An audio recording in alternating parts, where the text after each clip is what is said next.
recap or new cap on triangle inequalities, and I thought I would show you just by using some complex numbers here. What you will see, what we're leading up to, is this has got a question that includes it a little bit, and you can see it's not actual specific values, it's just random. So, come here, man. Here we go.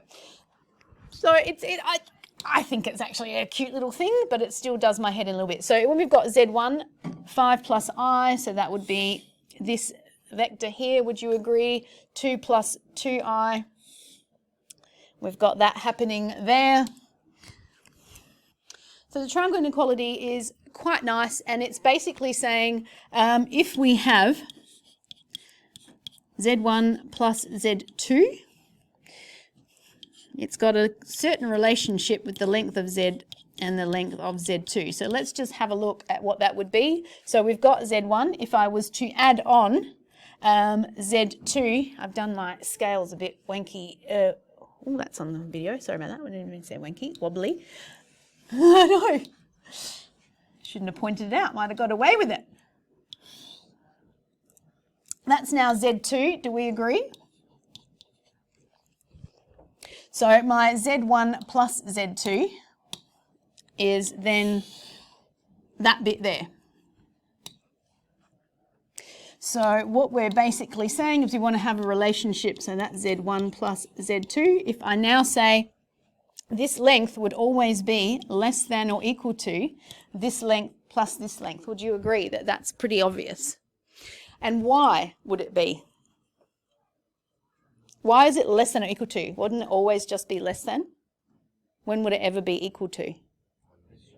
Right, if Z1, Z2 actually ended up being one straight line, then it would be equal to. But if it's not a straight line, Z1, then it's just less than. Are we happy with that?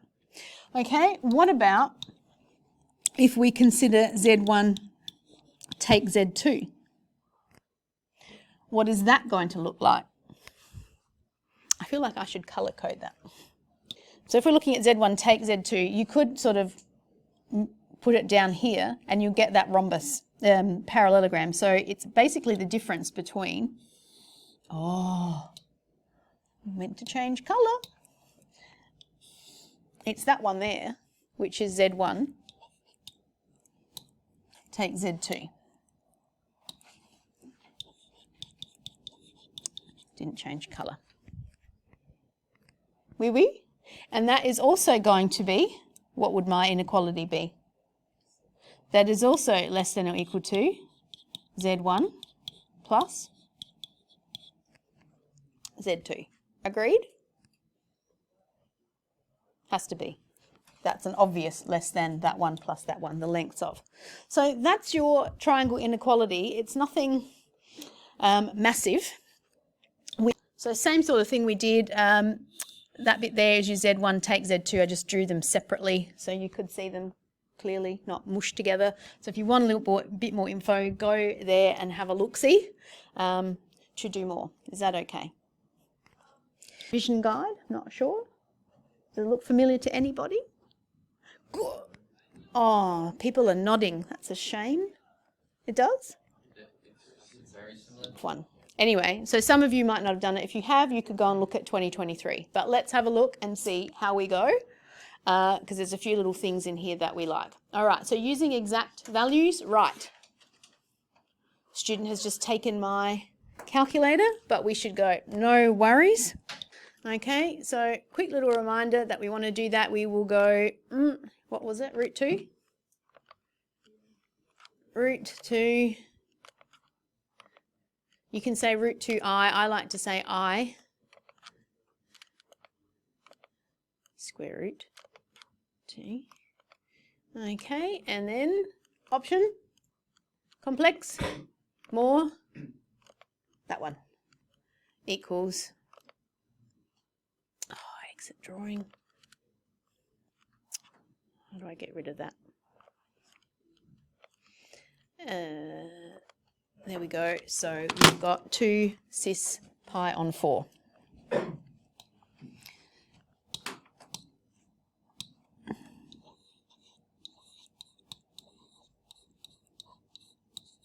Done swiftly. correct? Right, next one, we read. I want you to read. I want you to tell me what are some of the things that you will do with this. Looking at some of this stuff, that's looking a little bit confusing to me, but the bit that's jumping out of me is equilateral triangles. So we've got a couple of things that I would do straight off, Ash. I would straight away go, well, I know all of these lengths are going to be the same. The other thing is that in an equilateral triangle, 60 degrees, 60 degrees, 60 degrees. But we're in radians, so that's pi on 3, and so on. And I won't do it for all of them, but you know, at least I've got that in there. And the fact that I'm now going pi on 3, oh, this might help us just a little bit. Agreed? Okay. So now that we know the equilateral, explain why Z1 equals this times Z2 if Z2 equals that. Hang on, everyone's having a little bit of a think first. So those who put their hands up, what are you straight away thinking? Well, you know that Z2 is going to have a length of 2, so all of them can be 2, but we right, so we're looking at, this thing is times, this is being times by Z2, so we're looking here is Z2, yes? Yeah. And? Z1 Mm-hmm. is there, and it says that Z2 is root 2 plus I root 2, which is 2 cis pi on 4. Because that's what we did from the first question, right? And then, since they're equilateral, Yep. the length of Z1 is... He's saying since they're equilateral, the and length so of Z1 is going to be the same. all we need is just the rotation of pi on 3. Right, we're looking at the fact that how is Z1 and Z2 connected? And this is basically rotating it there by pi on 3. Now that hopefully pulls you back into when we're rotating something. That, again, I probably look back and go, did we point that out very clearly? So this is in your outline, right? This is what I go through and look at when I'm writing your test. So you need to go through and it's going. So look at some of this stuff. I've just lost it. A step back. Multiplication of linear transformations of the complex plane, right? You did that within questions, but make sure that we go very clearly with that, okay? So what Sammy was saying is that this bit here, that is our rotation. So we're going anti-clockwise.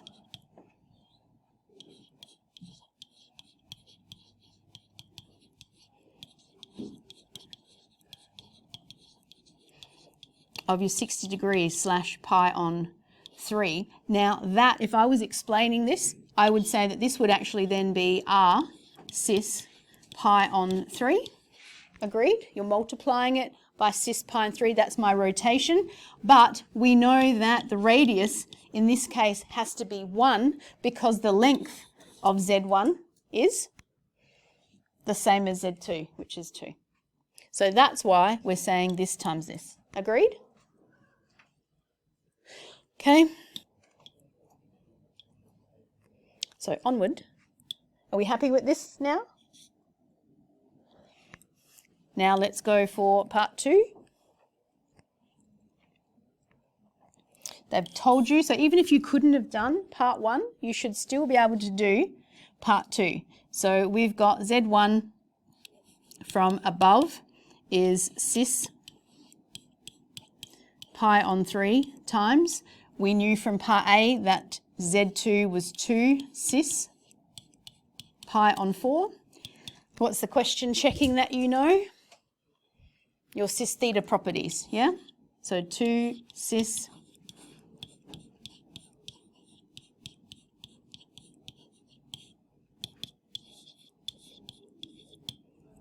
we're good. Okay, now we want to write Z3. Another colour change coming up. Yep. Well, it's just I agreed up all that, so it's just we just times it by cis. So we're saying there's a lot of, they've got it, they just can't articulate it very well. So it's the same as what we did with Z1. Now Z1 was an anti-clockwise rotation, so we times by cis pi on 3. This is now a clockwise rotation, so I loved it. I heard times by. So that one would then be, we're going to times by cis minus pi on 3, or divide by cis pi on 3, because remember, we've got that property cis theta divide by cis phi, and you'll get the same thing as if it was subtracting. So go forth. So cis Z2, we know, was the 2 cis pi on 4. We're timesing that by cis minus pi on 3. So we should get, so what's 1/4 take 1/3? It's minus 1/12. So huzzah for Z3. Agreed? Okay, use the triangle inequality to explain why this, another colour change. I just think of poor Ethan. Ethan, one of my other students, he's colourblind. Okay. So again, give you time to think. Okay, so I might just clear my diagram a little bit. Is that okay with everybody? So I'm just going to clear that so we can see what is going on. Okay, hit it. So from before, we can use the triangle inequality law. Triangle inequality. That says that Z1 minus Z3. So when we're looking at our diagram, where is Z1 take Z3? It's the difference between those two vectors. Now you could draw them if you wanted to. I said vectors, complex numbers, right? So that's actually Z1 take Z3. Correct? So as you are saying, using the triangle inequality, what could I write? So I'm going to do it up here now. 3, 4, 4. So using the triangle inequality, we can say that Z1 take Z3 is less than or equal to Z1, the modulus of Z1 plus the modulus of Z3. Agreed? Now, be good. They gave you, use the triangle inequality. It was a great hint, but I'd say put there using triangle inequality. Why does it become 4? Okay, so this becomes Z1 take Z3. The length of that is 2. The length of that is 2. So therefore, we've got Z1 minus Z3 is less than or equal to 4. But that's less than or equal to. Why can we then say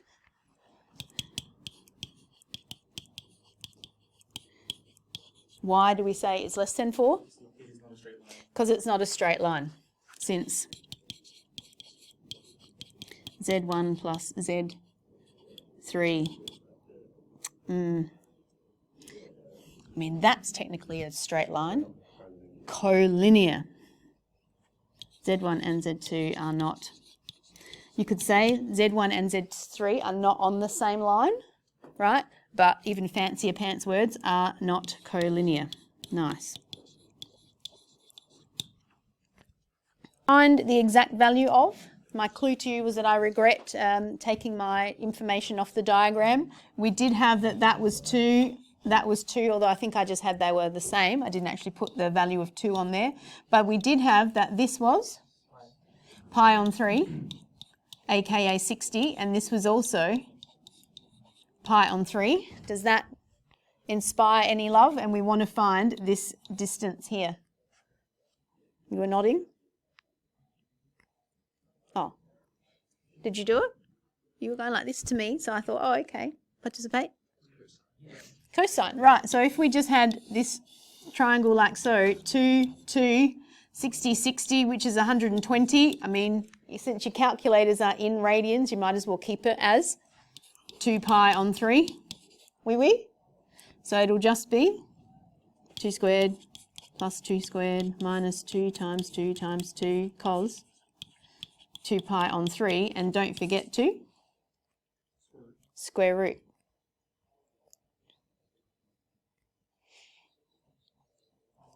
You could also, Do Pythag. right, Pythag. You can, because that's the right angle and you can double it. trig. Pythag, you need 2 lengths. We do have 2 lengths. Can't we say that that's 1? Oh, it's half. So Tom was just going, yes, we could have also said that was 1.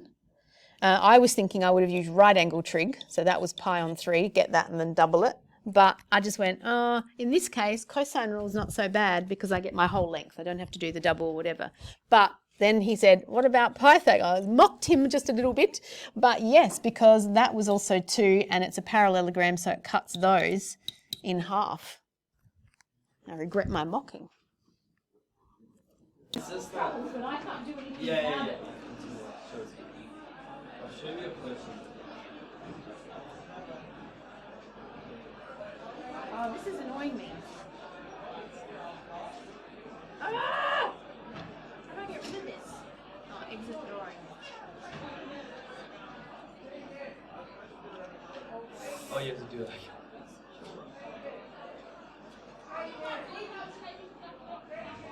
Double click screen to zoom. Reset zoom.